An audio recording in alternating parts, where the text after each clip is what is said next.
Hello friend, this is doctor Anil Meena. I am senior orthopaedic physiotherapy.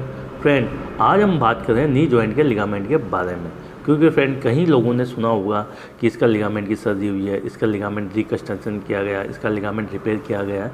तो हमारी knowledge में होना ज़रूरी है कि ये लिगामेंट जैसे कि रिपेयरिंग हुआ तो रिपेयरिंग के कितने बाद ठीक हो जाएगा, क्योंकि वहाँ पर बहुत सारे कॉम्प्लिकेशन पैदा होते हैं, जैसे समस्या पैदा होती है। अब समस्या क्या क्या होती है, जैसे किसी का घुटना ठीक तरह से नहीं मुड़ पा रहा, उसके अलावा उसके चाल में प्रॉब्लम है, डॉक्टर ने जो सावधानियाँ बताया वो ठीक तरह से फॉलो नहीं कर पा रहा, जिसकी वजह से मुझे कॉम्प्लिकेशन फेस होता है। तो हम यहाँ से एक बेसिक रूप से समझेंगे जो हमारे लिगामेंट है वो किस तरह से इंजरी हो सकती है, इंजरी होने के बाद में हमें उसमें क्या क्या सावधान रखनी चाहिए, उसके अलावा कौन सी एक्सरसाइज करें जिससे हम जल्दी से जल्दी अपनी रिकवरी में आ जाएं, ताकि हमारा फिर से वो नॉर्मल चलना फिरना हो जाता है। शुरू करते हैं फ्रेंड नी जॉइंट के लिगामेंट के बारे में। फ्रेंड, जैसे कि देख सकते हैं आप, ये हमारा नी का मॉडल है। सबसे पहले हम यहाँ पर बात करेंगे जो हमारे लिगामेंट होते हैं और मसल सोचो में क्या डिफरेंस होता है। फ्रेंड, लिगामेंट एक तरह से आपके रस्सी नुमा संरचना के होते हैं, यानी आपकी जो जॉइंट की जो स्टेबिलिटी प्रोवाइड करते हैं वो करते हैं आपके लिगामेंट। और मसल क्या होती है, जैसे कि आपका एक्शन कराती है, जैसे कि हमारा नी जॉइंट का अब ये इस तरह से जो बेंड हो रही है तो इसको हमारी मसल मूवमेंट करा रही है। लेकिन जो स्टेबिलिटी, जॉइंट को स्टेबिलिटी मतलब जैसे कि आदमी एकदम से दौड़ता रुकता है, या फिर एकदम से भगता है, एकदम से जल्दी सीढ़ियाँ चढ़ता है, या फिर जल्दी उतरता है, या फिर एकदम से नीचे बैठता है, नीचे होके वापस खड़ा होता है। तो वहाँ पर यानी जॉइंट को स्टेबिलिटी प्रोवाइड करने वाले होते हैं लिगामेंट। अब यहाँ पर लिगामेंट कौन कौन से होते हैं नी जॉइंट के अंदर जिसके मुख्यतः इंजरी होती है। तो यहाँ पर होता है सबसे पहले ACL, एंटीरियर क्रूसेट लिगामेंट, यानी आगे वाला लिगामेंट, जो क्या करता है जॉइंट को आगे की ओर जाने से रोकता है। ठीक है। उसी तरह से PCL यानी पोस्टीरियर क्रूसेट लिगामेंट, यानी पीछे वाला लिगामेंट होता है।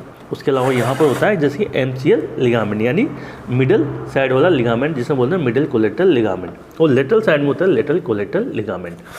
अब फ्रेंड, बात करें सबसे ज़्यादा इंजरी कहाँ पाई जाती है। फ्रेंड, सबसे ज़्यादा इंजरी बनेगी आपके ACL लिगामेंट के अंदर। उसके अलावा जैसे कि आपका ट्विस्टिंग फोर्स वगैरह रहता है, तो वहाँ पर आपके MCL लिगामेंट की भी इंजरी हो जाती है। अब फ्रेंड, इंजरी कैसे हो सकती है, जैसे कि मान लो आप बाइक चलाते के दौरान आप स्लिप खाएंगे, तो वहाँ पर आपका पैर का मूवमेंट ट्विस्ट हो जाता है, यानी हमारा घुटना इस तरह से ट्विस्ट हो जाता है, तो वहाँ पर ACL भी इंजरी हो सकता है, और वहाँ पर आपका MCL भी इंजरी हो सकता है डायरेक्ट पीछे, आगे से पीछे की ओर ट्रस्ट लगने की वजह से वहाँ पर PCL की भी इंजरी हो सकती है और ACL की भी इंजरी हो सकती है। हालांकि इंजरी तो किसी भी तरह से हो सकती है, लेकिन मोस्ट कॉमनली जैसे ACL और MCL में ज़्यादातर होती है, बाकी LCL में भी हो सकती है और PCL में भी हो सकती है। अब फ्रेंड, बात करें कि यहाँ पर जो लिगामेंट की इंजरी तो आपको किस किस तरह से होती है, यानी कितने ग्रेड में होती है। तो फ्रेंड, यहाँ पर हम बात करें 0 to 4, हालांकि ग्रेड 1 ग्रेड 2 इस तरह से होता है, लेकिन हम यहाँ पर लेंगे 0 to 4। ठीक है। तो 0 में हमने क्या लिया कि जैसे कि आपका जो लिगामेंट है वो स्ट्रेन हो गया है, यानी उसमें खिंचा हुआ गया, जिसकी वजह से वहाँ पर थोड़ी बहुत स्वेलिंग हो बन चुकी है, और उसकी वजह से आपके लिगामेंट में वहाँ पर इंजरी हुई है, यानी स्ट्रेन बोल दें या फिर हम स्ट्रेन बोल दें। ग्रेड 1 के अंदर फ्रेंड क्या होता है, जैसे कि मान के लिए आपका लिगामेंट है, ठीक है, अब इस लिगामेंट में थोड़ा सा यहाँ पर इस तरह से ब्रेक हो जाता है, तो इसे हम बोलते हैं ग्रेड 1 या ग्रेड 2। अब ग्रेड 2 में क्या होता है फ्रेंड, ग्रेड 2 के अंदर होता है जैसे कि आपका लिगामेंट आधा या आधे से कम टूट चुका है, या फिर आधे से ऊपर भी हो चुका है, तो उसे हम बोलते हैं ग्रेड 2। और उसके अलावा होता है ग्रेड 3। ग्रेड 3 में आपका कंप्लीट लिगामेंट टियर हो जाता है, जिसे हम बोलते हैं ग्रेड 3। अब फ्रेंड, जो हमने ग्रेडिंग हमने बनाई, ये बनती है MRI के बेस में, यानी MRI में जब आप देखते हो, जैसे आप नी जॉइंट की MRI की, उसके आप रिपोर्टिंग में आप पढ़ना, वहाँ पर आएगा ओडिमा, स्वेलिंग ओडिमा प्रेजेंट है। उसके अलावा वहाँ पर जैसे कि आ गया पार्शियल थिकनेस, पार्शियल मतलब आधा टूटा हुआ है, अब पार्शियल में आधे से ज़्यादा भी हो सकता है और आधे से कम भी हो सकता है। उसके अलावा वहाँ पर स्प्रेन हो सकता है आपके, या फिर स्टेन भी डिनोट किया जा सकता है। उसके अलावा फुल थिकनेस ऑफ टीयर भी आता है, वहाँ पर आता है हाई वेलोसिटी टीयर हो सकता है। उसके अलावा वहाँ पे जैसे कि मेनिस्कस, अगर मेनिस्कस भी इंजरी हुई है तो मेनिस्कस टीयर भी आता है, क्योंकि MCL जो लिगामेंट होता है, MCL लिगामेंट हमारा मिडिल मेनिस के साथ में अटैच होता है, तो यहाँ पर MCL का टीयर भी हो सकता है।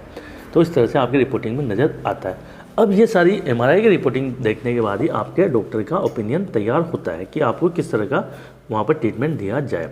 तो यहाँ पर बात करें हम 0 to 2 ग्रेड, यानी आपके जैसे कि खिंचा हो चुका है, अब खिंचा हो चुका है जैसे कि मान लो लिगामेंट का, तो वहाँ पर आपको 7 दिन का थोड़ा सा बेड रेस्ट करना है। गर्म पानी की सिकाई करना है, घुटना ज़्यादा मोड़े नहीं, आराम से नॉर्मली सीधा चलने फिरने में आपको अलाउ कर दिया जाता है। उसके अलावा आप हो सकता है आपको निकेब पहना दी जाए। देन 7 दिन के बाद आप अपने एक्टिविटी स्टार्ट कर सकते हैं। उस एक्टिविटी में ऐसा नहीं कि आप नीचे बैठ के देख रहे हो, आप खड़े हो रहे हो, क्योंकि फ्रेंड कहीं ग्रामीण लोगों की रहता है यस पहले तो ठीक हो गया, लेकिन एक बार नीचे बैठ के देख लूँ, क्योंकि वहाँ पर डॉक्टर ने आपको बोला था भाई आप घुटना बेंड नहीं करना, आपको नीचे नहीं बैठना है, आल के पाल के नहीं लगाना, तो इस तरह आपसे एडवाइस है। लेकिन आप अगर वही चीज़ आप रिपीट करते हो, आप चेक करने की कोशिश करो भाई मेरे को ठीक हुआ नहीं, उसके लिए आप नीचे बैठते हो, आल के पाल के लगाते हो, तो वो वापस फिर से डैमेज हो सकता है। तो ये सावधानी में आपको ध्यान रखना है। 7 दिन बाद आप डॉक्टर को दिखाएं, डॉक्टर आपको बोलेगा भाई आपको इस तरह से एक्सरसाइज करनी है, आप फिजियोथेरेपिस्ट से जाके मिलते हो, वो आपको मशीनें लगाएंगे, जो भी इलेक्ट्रिक मशीनें रहती है उसके बाद वो धीरे धीरे आपको एक्सरसाइज प्रोग्राम सिखाएंगे। फिर धीरे धीरे ग्रेजुअली आपको जैसे घुटने को बेंड करना, आपको नीचे बैठना, वो सारी चीज़ें सिखाई जाती है। ठीक है फ्रेंड, अब बात करें ग्रेड 1। ग्रेड 1 में जैसे कि मैंने बताया थोड़ा सा टूट गया। अब यहाँ पर ग्रेड 1 और ग्रेड 2 का सिमिलर ट्रीटमेंट होता है।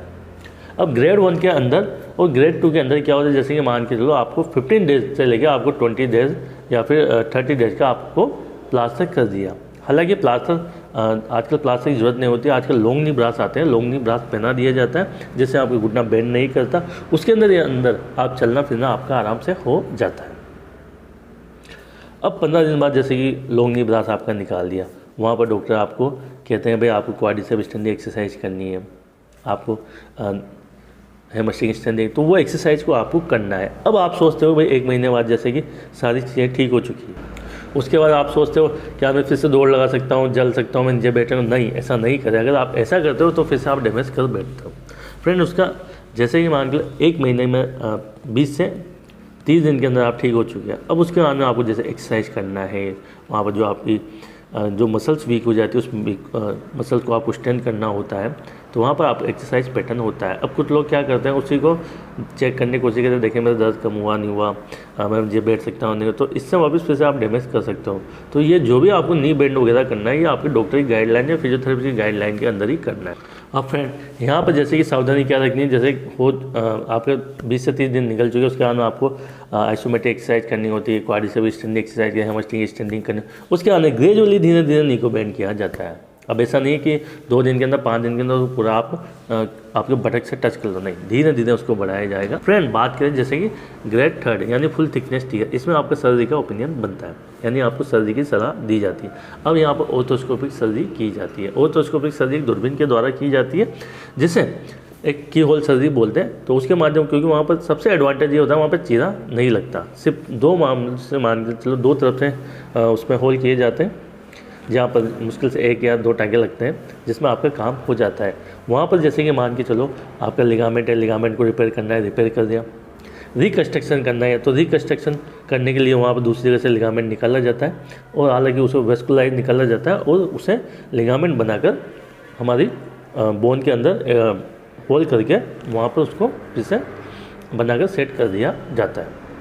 हो सकता है यहाँ पर आपको मेनिस्कस की इंजरी हुई हो, तो मेनिस्कस की इंजरी को भी रिपेयर किया जाता है। अब इंजरी किस तरह से, वो डिपेंड करता है कि मेनिस्कस की, जैसे बकल हैंडर टीयर है, पार्शियल टीयर है, तो इसका भी एक टीयर होते हैं मेनिस्कस का, तो वो अलग अलग प्रोसीजर होता है। जैसे कि किसी में उसको निकाला जाएगा, किसी में उसको रिपेयर किया जाएगा, जो उसका भी एक अलग अलग प्रोसीजर होता। सो फ्रेंड अब यहाँ पर जैसे कि लिगामेंट है, ठीक है, लिगामेंट आपका रिपेयर हो गया या फिर रिकन्स्ट्रक्शन कर दिया, मेनिस्कस भी आपकी रिपेयर होगी, तो यहाँ पर हमारा जो मेनिस्कस जो होता है, तो वो थोड़ा सा वहाँ पर कॉम्प्लिकेशन पैदा हो जाते हैं मेनिस्कस की वजह, क्योंकि मेनिस्कस डीवेस्कुलराइज होता है, यानी आप वहाँ पर ही मान लो ब्लड का सर्कुलेशन कमी पाई जाती है, या एक तरह से जो हमारी मेनिस्कस होता है उसमें सर्कुलेशन नहीं पाई जाती, जिसकी वजह से वहाँ पर उसको रिपेयर होने में टाइम लगता है। तो मान के चलो आप 1 महीने का आपका इमोबिलाइज रखा, अब वहाँ पर आपका नी का स्टिफनेस होना पाया जाता है, तो यहाँ पर आपको फिजियोथेरेपिस्ट का आपको सहारा लेना पड़ेगा, वहाँ प्रॉपर रूप से वहाँ पर जाना पड़ेगा, जो भी उनको मोडिलिटी वगैरह लगानी है वो लगाएंगे, ताकि वहाँ के अंदर की स्वेलिंग वगैरह खत्म हो जाए, आपका जॉइंट का स्टिफनेस नहीं बने, और धीरे धीरे ग्रेजुअली उसको ठीक किया जाएगा। अब फ्रेंड यहाँ पर सवाल बनता है कि जैसे कि मेरा ACL रिकन्स्ट्रक्शन कर दिया, मेरे को रिपेयर कर दिया, तो मुझे रिहेबिलिटेशन में आने में कितना टाइम लगेगा। तो फ्रेंड यहाँ पर आपको 3 महीने का समय लगता है, यानी जो आपका ACL का हो गया, MCL का हो गया, इस तरह के जो लिगामेंट होते हैं उनका रिहेबिलिटेशन प्रोग्राम होता है 3 महीने का, यानी 3 महीने अंदर आपको फिजियोथेरेपी करवानी है। फ्रेंड उसके बाद भी आप जैसे कि 15 डेज के हिसाब से आप अपने डॉक्टर से मिले, यानी फिजियोथेरेपिस्ट से मिले, जो आपको गाइडलाइन करते रहेंगे। अब फ्रेंड यहाँ पर सवाल बनता है, जो रिकन्स्ट्रक्शन किया गया था यानी जो नया लिगामेंट बना के डाला था उसको पहले जैसा बनने में कितना समय लगता है। तो फ्रेंड यहाँ पर उसको पहले जैसा बनने के लिए 1 से 1.5 साल का समय लगता है। फ्रेंड ये थी एक हमारी सामान्य जानकारी नी जॉइंट के लिगामेंट के बारे में। अब फ्रेंड यहाँ पर कौन कौन सी एक्सरसाइज करनी चाहिए तो उसका लिंक मिला है आपको डिस्क्रिप्शन बॉक्स से, जहाँ से उसे देख सकते हैं। वीडियो अच्छी लगे do thumbs up. Thank you so much. जय हिंद, जय भारत।